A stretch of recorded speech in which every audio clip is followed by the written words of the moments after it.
नमस्कार दोस्तों, आर्डोर एडुटेल के यूट्यूब चैनल पर आपका स्वागत है। आज बात करते हैं रोग सिस्टम की।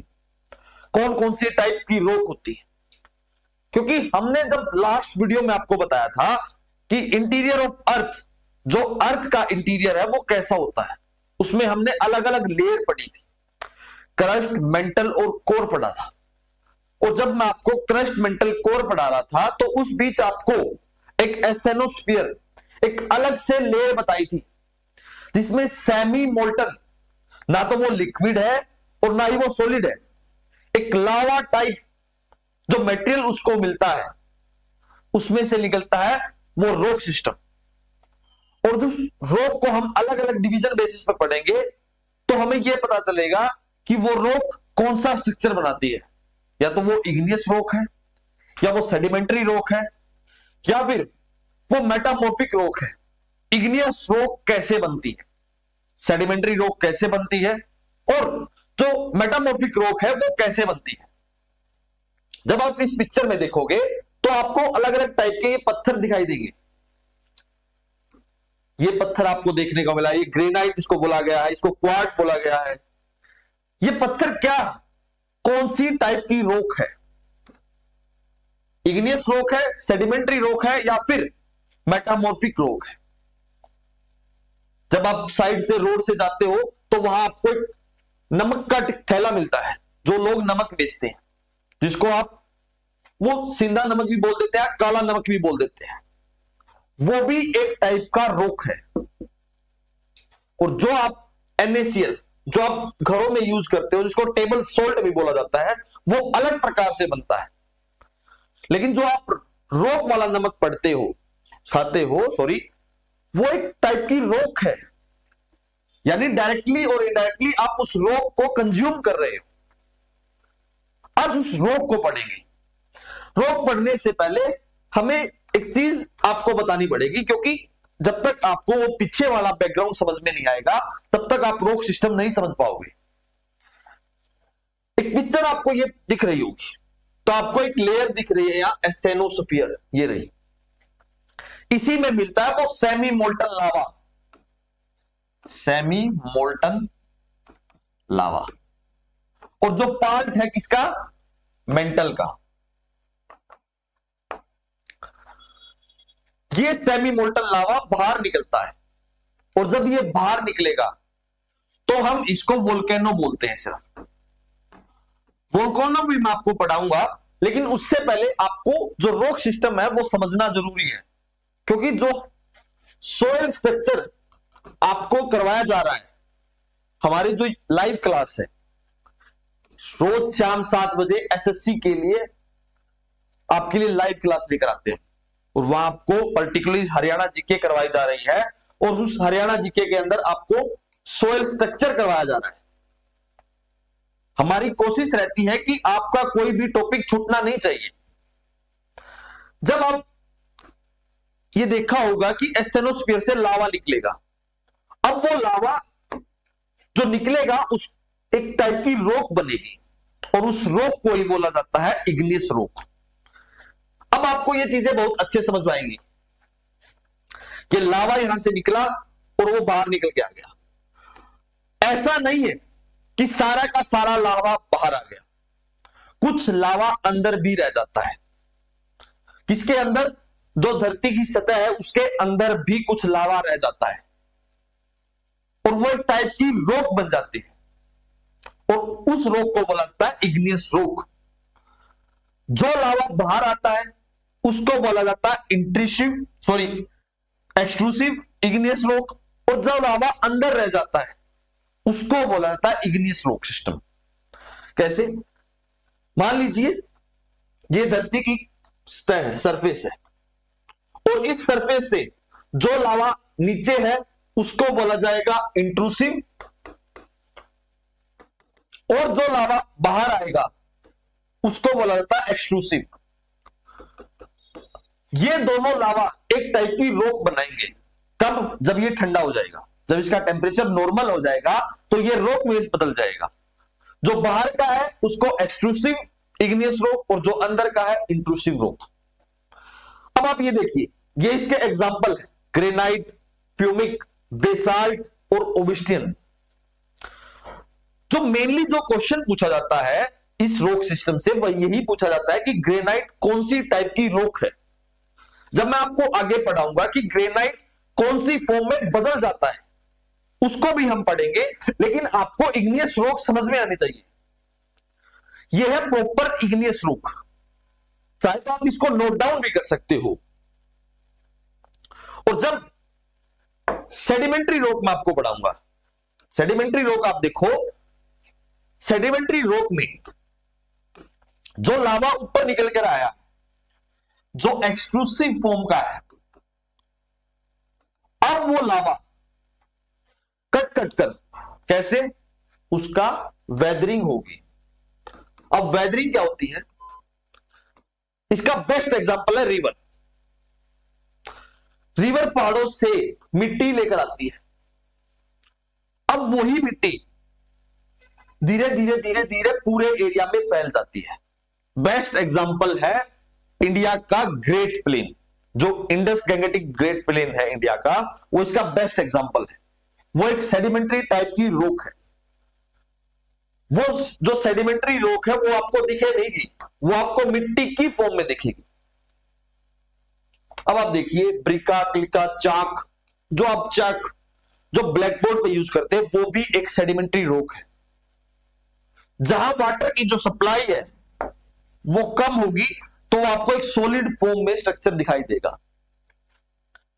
इसका एग्जांपल आप और भी ले सकते हो, जो बालू के टीले होते हैं, अक्सर आपको राजस्थान में देखने को मिलेंगे, बहुत बड़े बड़े टीले देखने को मिलेंगे, बहुत बड़े बड़े पहाड़, मिट्टी के पहाड़ आपको देखने को मिलते हैं ऐसे।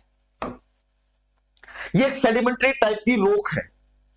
जब वो रॉक किसी प्रेशर के अंदर आ जाती है और वो रहती तो लेयर टाइप स्ट्रक्चर बनता है, उसको बोला जाता है सेडिमेंट्री रॉक। और जो मेन एग्जांपल है वो है लाइमस्टोन, सैंडस्टोन और सेल। लेकिन एक क्वेश्चन आप यहां पूछोगे कि जो कोल है हमारा, जिससे हम बिजली बनाते हैं या फिर थर्मल पावर प्लांट चलाते हैं, ये कोल क्या है? फिर कोल भी सेडिमेंट्री टाइप की रॉक है। अब आप बोलोगे सेडिमेंट्री रॉक कैसे हुआ? ये तो एक पत्थर है, क्योंकि कुछ हजारों साल पहले जब वो मिट्टी जिसके साथ आपको पेड़ पौधे आपको दिखाई देते थे, एनिमल उस पर थे, तो वो ऐसे के ऐसे उसका परिवर्तन हो गया, वो मिट्टी के नीचे दब गए, जब जाकर वो कोल बना है। आप लोगों ने सुना होगा कि जो इंडिया का कोल है उसकी जो क्वालिटी है वो कम है, उसमें आपको जो दूसरे पोल्यूटेंट है वो देखने को मिलते हैं। इसका रीजन यही है क्योंकि उसमें वाटर कंटेंट है, वो बहुत पुराना नहीं है एज कंपेयर टू जो यूरोप का जो कोल है उसमें वाटर कंटेंट 0 है, जिसको आप एंथ्रासाइट कोल भी बोलते हो। और एंथ्रासाइट कोल इंडिया में सिर्फ आपको जम्मू कश्मीर में देखने को मिलता है। जो कोल है वो भी सेडिमेंट्री टाइप की रॉक है, जिसमें example shale, dolomite, siltstone, iron stone, ये सभी एग्जांपल हो सकते हैं। अब हम देखेंगे इसके बाद मेटामॉर्फिक रॉक। मेटामॉर्फिक रॉक क्या होती है? अब तक मैंने आपको 2 चीजें पढ़ाई है, इग्नियस रॉक पढ़ाई है और सेडिमेंट्री रॉक पढ़ाई है। और उस सेडिमेंट्री रॉक के बाद अब हम पढ़ेंगे मेटामॉर्फिक रॉक। अब मेटामॉर्फिक रॉक क्या होती है? इग्नियस रॉक है ये, और ये एक है सेडिमेंट्री रॉक।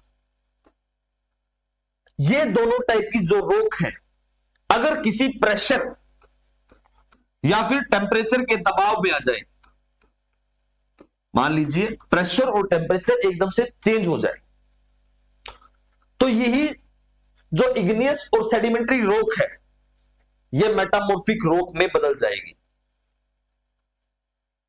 देखो आराम से समझो इस बात को, लावा की फॉर्म में जो निकला वो इग्नियस रॉक, अब वही इग्नियस रॉक जब वेदरिंग होगी, यानी नदी या फिर हवा उसको काट काट कर उसको टुकड़ों में बदल देगी, उसको आप बोलोगे सेडिमेंट्री रॉक।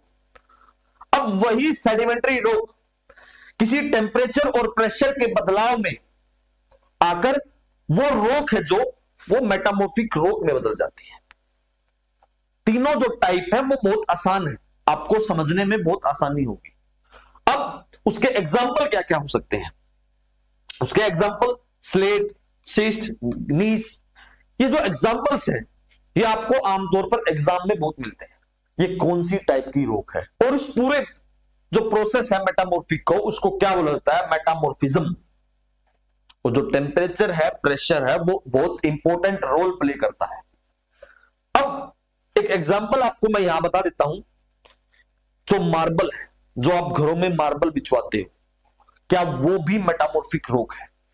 आमतौर पर आपको जो मार्बल है वो राजस्थान के एरिया में देखने को मिलता है, संगमरमर का पत्थर।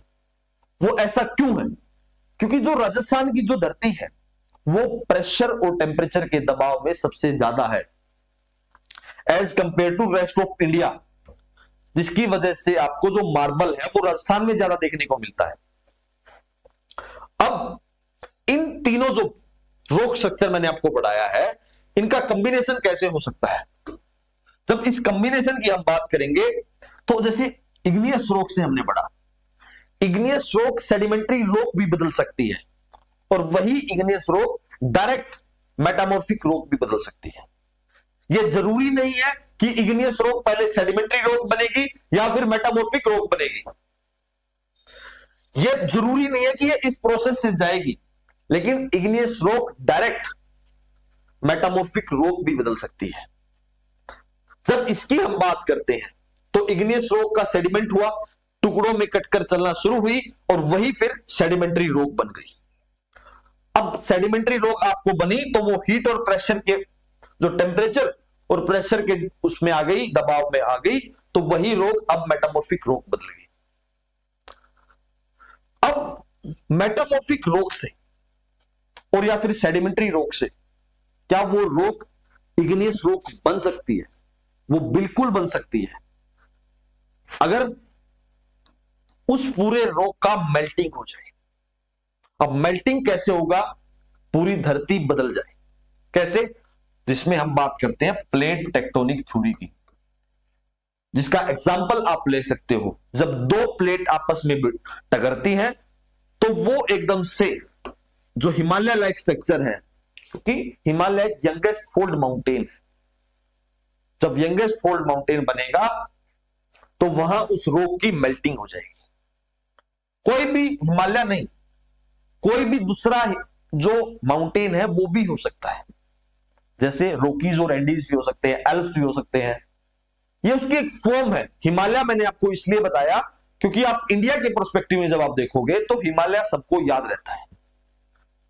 अब एक क्वेश्चन आप यह आता है कि इग्नियस रोक और जो सेडिमेंट्री रोक्स हैं वो जो मेटामॉर्फिक रोक में बदल जाती है तो उनका नाम क्या होता है?